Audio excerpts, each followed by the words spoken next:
Nakon što je prošle godine premijerno 10. ožujka postavljen na daske Splitskog Hrvatskog narodnog kazališta, jedan od najstarijih i najpoznatijih romantičnih bijelih baleta La Silfida, ove će kazališne sezone ponovno razveseliti baletnu publiku u Splitu. To je jedna veoma lepa maštovita bajka koja se dešava u škotskom zamoku, gdje se jedan škotski seljak zaljubi u šumsko biće Silfida i tu počinje cela priča. Znači, nešto interesantno, nešto novo, nešto drugačije. Bajku živopisnih škotskih plesova i kostima s ljubavnim zapletom, pokrenutim čarolijom, a u kojeg se upliču zračni duhovi prema originalnoj koreografiji Augusta Bournonvillea iz 1836. Kao i lani, ove godine prenosi gošća iz Danske s američkom adresom Karina Elver.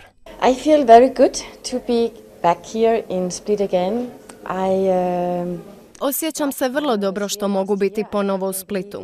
Ne mogu vjerovati da je već prošla godina dana od kako sam prošli put bila ovdje. Prošle godine sam ovdje bila 6 tjedana.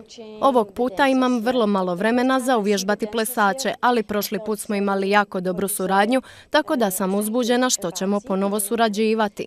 Sada smo u vrlo brzom procesu, jer kao što sam rekla, imamo vrlo malo vremena pripremiti 3 baletne izvedbe. Pred nama su 3 izvedbe i malo sam pod stresom, ali na pozitivan način.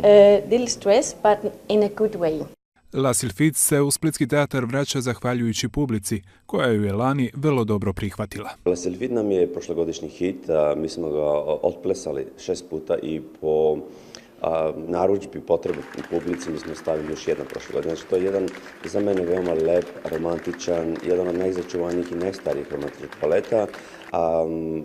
Je izazov za publika da vidi to nešto drugo, je veoma veliki izazov za plesačima da otpleše to.